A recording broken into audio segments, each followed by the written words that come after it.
ഇവിടെ ജയരാജൻ സഖാവ് പറഞ്ഞ ആദ്യത്തെ 1-2 വിഷയങ്ങൾക്കുള്ള മറുപടി. 2006 നിങ്ങൾക്ക് 176 സീറ്റ് ഉണ്ടായിരുന്നു. ഇതുപോലെ നിങ്ങൾ പ്രതിരോധിക്കുന്നതിന് മുമ്പ് അവിടെ നിന്ന് 2011 എത്തുമ്പോഴത്തേക്കും നിങ്ങളുടെ സീറ്റ് 40. എനിക്ക് ഇനി തൂറാനുള്ള സമയം കിട്ടുമോ എന്തോ. ഇപ്പൊ നിങ്ങളുടെ സീറ്റ് എത്രയാണെന്ന് അറിയാമോ? 3 സീറ്റാണ് ബംഗാളിൽ നിങ്ങൾക്ക് ആകെയുള്ളത്. നിങ്ങളുടെ സ്വാഭാവികമായ പ്രതികരണത്തിന്റെ ഭാഗമാണ്.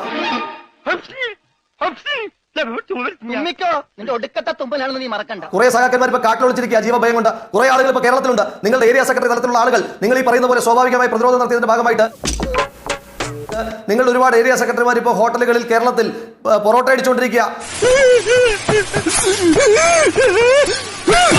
കുറെ ആളുകൾ കെട്ടിട നിർമ്മാണ മേഖലയിൽ ചാന്തു കുഴച്ചുകൊണ്ടിരിക്കുക. നിങ്ങൾ പ്രതിരോധിച്ചതാ. അതേ പ്രതിരോധമാണ് നിങ്ങൾ ഇന്ന് കണ്ണൂരിൽ നടത്തിയത്. നിങ്ങൾ പറയുന്നു ഞങ്ങൾ കോവിഡ് പ്രോട്ടോകോൾ ലംഘിച്ചു. ഈശ്വര, ഓരോന്നോരോന്നെ പുറത്തേക്ക് വന്നോണ്ടിരിക്കുകയാണല്ലോ. 100-ലധികം ആളുകളാണ് ആ അടച്ചിട്ട മുറിയിലെ ആ സമ്മേളനത്തിൽ പങ്കെടുത്തിട്ടുള്ളത് എന്ന് മാധ്യമപ്രവർത്തകർക്ക് മുഴുവൻ അറിയാം. അതെ. ഈ സർക്കാർ പുറപ്പെടുവിച്ചിരിക്കുന്ന ഉത്തരവ് പ്രകാരം ആകെ 75 ആളുകൾക്ക് മാത്രമാണ് അടച്ചിട്ട മുറിയിൽ ഒരുമിച്ചിരിക്കുവാൻ കഴിയുന്നത്. പിന്നെ ഈ അറിവ് എവിടെ നിന്ന് കിട്ടി? പത്രത്തിൽ നിന്ന് അടിച്ചു മാറ്റിയതാ. ഇപ്പോൾ 100-ലേറെ ആളുകൾ പങ്കെടുത്ത നിങ്ങളുടെ മീറ്റിംഗ് ആണോ കോവിഡ് പ്രോട്ടോകോൾ ലംഘിച്ചത്? അതോ വെറും 7 പേരുമായി വന്ന വെറുതെ കഴിഞ്ഞ ആഴ്ച നടന്ന കാര്യങ്ങൾ പറഞ്ഞ് എന്നെ നാറ്റിക്കരുത്. യൂത്ത് കോൺഗ്രസിന്റെ സമരമാണോ? യൂത്ത് കോൺഗ്രസ് എങ്ങനെ സമരം നടത്തണമെന്ന് താങ്കൾ പറയുക? ആ പാർട്ടിയുടെ ആളുകൾ ഇപ്പോൾ ഞങ്ങളോട് അഹിംസയെ പറ്റി സംസാരിക്കുകയാണ്. നിങ്ങളാണോ സമരത്തിന്റെ പരിധി നിശ്ചയിക്കുന്നത്? നീ എന്തിനാണ് റോട്ടിൽ കൂടെ പോണ എണിയൊക്കെ പിടിക്കണത്? ഒരു മുഖ്യമന്ത്രി, ഉമ്മൻചാണ്ടി എന്ന് പറയുന്ന മുഖ്യമന്ത്രിയുടെ കാറിന്റെ ചില്ല് തകർത്ത് അദ്ദേഹത്തിന്റെ നെഞ്ചിലേക്ക് കല്ലെറിഞ്ഞ് സമരം നടത്തിയ ആളുകൾ ഞാനൊന്ന് കണ്ടേക്കട്ടാ. എന്തിന് കഷ്ടകാലം ആരംഭിച്ചോന്ന് അറിയാലോ. ഇപ്പൊ സമരത്തിന്റെ പരിധികൾ നിശ്ചയിക്കുവാൻ തുടങ്ങുക. അതെടുത്ത ന്യായമാ. നീ കരിക്കൊടി കാണിക്കുവാൻ പോകുമ്പോ തലേ ദിവസം നോട്ടീസ് എഴുതി കൊടുത്തിട്ടാണോ കരിക്കൊടി കാണിക്കുവാൻ വേണ്ടിട്ട് പോകുന്നത്? അങ്ങനെയാണോ താങ്കളും താങ്കളുടെ സഹപ്രവർത്തകരും സമരം ചെയ്തു പോയിട്ടുള്ളത്? ആ തേണ്ടി RDPയുടെ തൊലി ഒരുക്കുകയാണ് ഉത്തമ.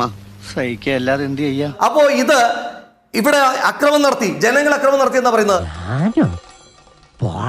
ഡിവൈഎഫ്ഐയുടെ ജില്ലാ സെക്രട്ടറി, ജില്ലാ പ്രസിഡന്റ് അടക്കമുള്ള ആളുകൾ അക്രമം നടത്തുന്നത് ജനങ്ങളുടെ തലയിൽ നിങ്ങൾ എന്തിനാ കെട്ടിവെക്കുന്നത്? ഒരു കയ്യബദ്ധം നാറ്റിക്കരുത്. ഒരു ജനാധിപത്യപരമായ സമരം നടത്തുന്നതിനകത്ത് നിങ്ങൾ ഇത്ര വലിയ അക്രമം അഴിച്ചു വിട്ടിട്ട് നിങ്ങൾ ജനാധിപത്യത്തെ പറ്റി ഞങ്ങളോട് ക്ലാസ് എടുക്കുകയാണോ? ഒരാഴ്ച മുമ്പല്ലേ ഷാനിയുടെ അടക്കമുള്ള ഫ്ലോറിൽ വന്നിട്ട് CPM-ന്റെ നേതാക്കന്മാർ ജനാധിപത്യത്തെ പറ്റി സംസാരിച്ചത്, സമാധാനത്തെ പറ്റി സംസാരിച്ചത്? എന്നെ കഷ്ടല്ലേ, കോമൺ സെൻസ് ഇല്ലാത്തതിന്റെ കുഴപ്പേ. അല്ലെങ്കിൽ ബുദ്ധി പറഞ്ഞു കൊടുക്കാൻ അവൻ ആരെങ്കിലും വേണ്ടേ? പ്രതിഷേധിക്കുന്നവരെ അവിടെ നിൽക്കുന്ന പാർട്ടി അനുകൂലികൾ കൈകാര്യം ചെയ്യുന്നതിനെ സ്വാഭാവിക പ്രതികരണം എന്ന് പറഞ്ഞുകൊണ്ട് CPM-ന് എങ്ങനെയാണ് ഇനി ജനാധിപത്യത്തെ കുറിച്ച് സംസാരിക്കാൻ കഴിയുക?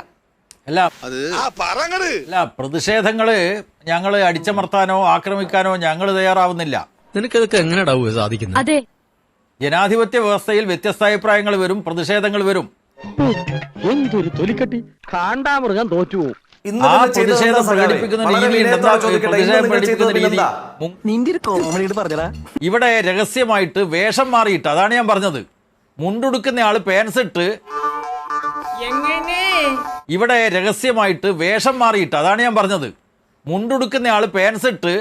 എടാ നീ ശരിക്കും മണ്ടനാണോ അതോ മണ്ടനെ പോലെ അഭിനയിക്കാണോ? ശരിക്കും മണ്ടനാണ് സാർ.